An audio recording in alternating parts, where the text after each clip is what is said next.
Now we'll start with our scientific session. There is a slight shuffling of the speakers because Dr. Chinmaya SAHU, he has to leave. So I invite him to speak on a very important topic, that is converting from Phaco to SICS. Dr. Chinmaya. At the outset, I would like to thank ISMS-ICS for this opportunity to present today. I must admit that, can I just give you 2 minutes before we start playing? So I'm primarily someone who's doing Phaco emulsification in my practice, and realized quite early in practice that learning SICS is as essential to doing a good job as Phaco emulsification is. I've trained in MS from Nair Hospital, Mumbai, and we were kind of shifted from ECC to Phaco quite quickly. So we had a very small, short phase in which we learned SICS, but wasn't adequate enough. So this presentation, I'm trying to highlight through 2 cases.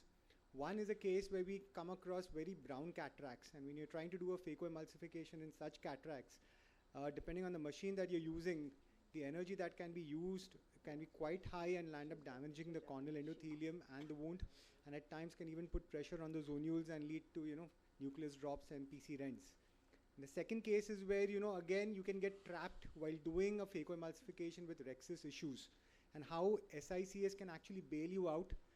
The quality of videos actually may not be rightly, up to the mark. These are quite early in practice, but put up here to highlight these situations. So I'll start with this. Can we play the video, please, now?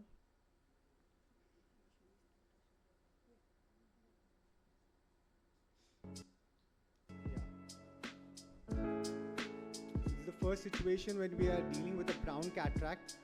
Well, I must admit that I'm not very comfortable with nucleus cracking in the anterior chamber.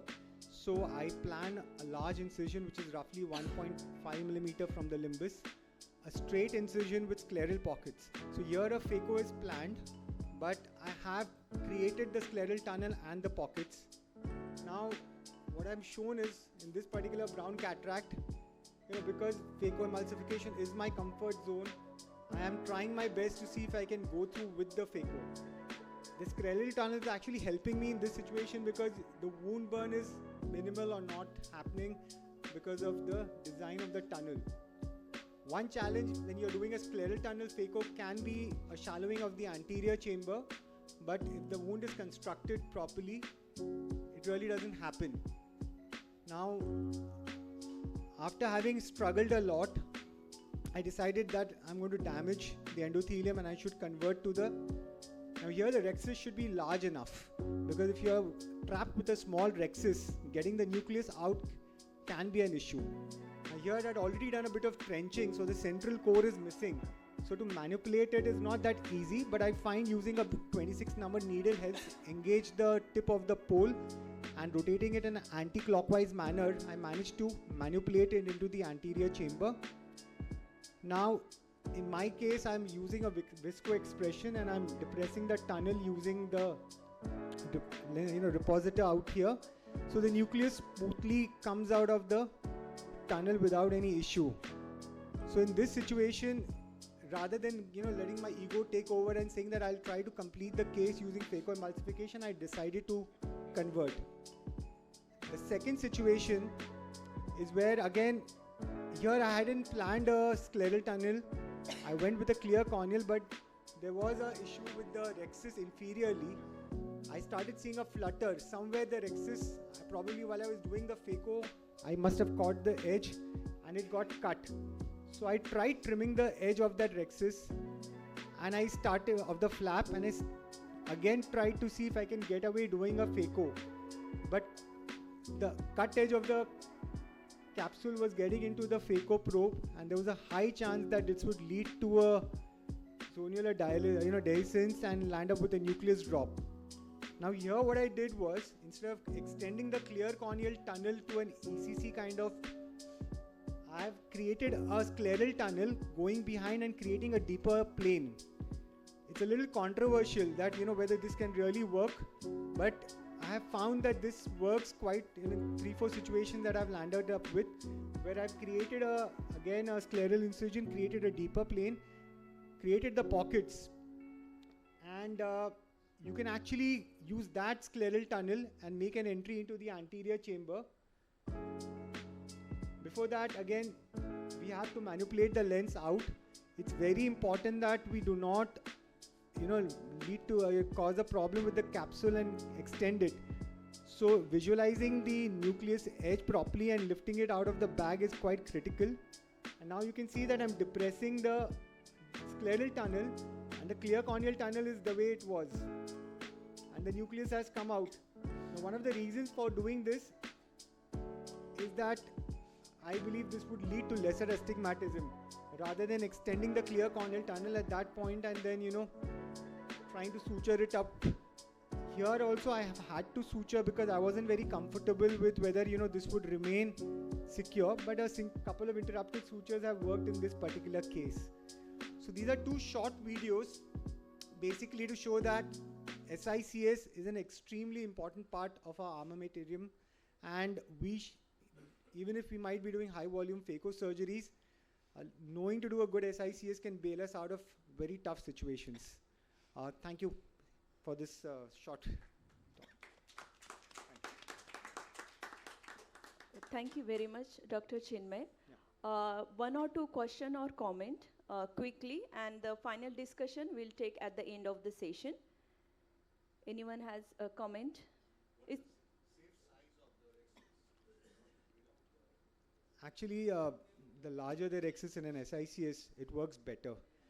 And it's counterintuitive when you're doing a phaco emulsification, because you would want the edge of the rexus to overlap the lens. But what I tend to do is, if I anticipate when a brown cataract, I always err on the side of going larger on the rexus, because if at any point of time I'm getting stuck, I know that I can try and get it out. Size-wise, I would almost go to the extent of where the pupil is dilated, so that, I can manipulate. But once you have that, manipulating the lens, once one pole is out, and using, visco to deepen the anterior chamber, and then it happens quite well after that. In a worst come worst situation, maybe 2 relaxing incisions can work. Again, I tend to do it, if I do it at 10 and 2 o'clock, rather than exactly opposite to each other, but because that can lead to an extension of the rexus. So in situations where I've found that the lens is not coming out of the bag, rather than be more aggressive and try to manipulate and cause a issue, I've given 2 relaxing incisions at around 10 and 2, and it works well in my hands. The lens then tends to come out quite easily out of the bag. Yeah. So would you do a 8 mm rexus for a harder cataract like this? Bigger one? The larger, I would say yes, but because in most of the situations I tend to try to do a phaco. Rarely do I actually honestly go to a SICS in today's practice. But yes, I will kind of go in between. Maybe not directly up to 8 mm, 6 to 7 at present is what I would have done. Yeah. Yeah. Correct. It's too large and it's kind of. So the other thing that happens is, in these, the chances of the rexus slipping and it going to the periphery can be quite high. So rather than take that chance, I would rather go, yes. I would be, in my hands when I've tried to do a rexus, if I can't visualize where I'm kind of doing the edge, I'm scared actually that it might extend that way. For conversion, you have talked about making a scleral tunnel behind your corneal incision. Yes, so, that is a bit controversial. You can counter say they've already made an entry through the clear corneal tunnel. It is not controversial. Even if you intersect your corneal tunnel, it doesn't matter. It works. I've seen it. Better it should remain in that same meridian. Yeah. In fact, in this case, that is what we did. It eventually ended up, I used the deeper plane, but I made an entry through that corneal. It kind of de-roofs it, but it works well. It seals off quite well. Yeah. That way.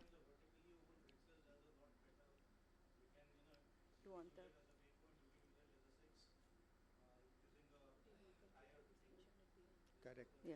But as I said at the outset, I'm someone because, I have not done too much of SICS, honestly. So I'm not very comfortable doing. Also, this idea of this presentation was to show that though you could be doing high volume phaco surgeries, but knowing SICS is critical. I'm no expert on SICS surgery, but knowing this has helped me bail me out in tough situations. Yeah. Now we'll just take one more suggestion from Dr. Sujata and then we'll move.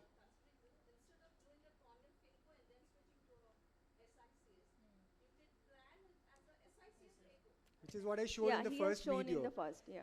So, yeah, I showed that. The first case which so the first case that I did was because if I have a specular report which shows that the endothelium is, kind of the endothelial cell count is below 1500, then I would do a scleral tunnel phaco only.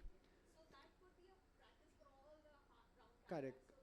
Yeah, but my challenge with the scleral tunnel phaco over the years, see, it's whatever you keep doing in volume, you get comfortable. So scleral tunnel, many a times the wound kind of extends a bit, the entry point enlarges. So leakage tends to happen in my hands.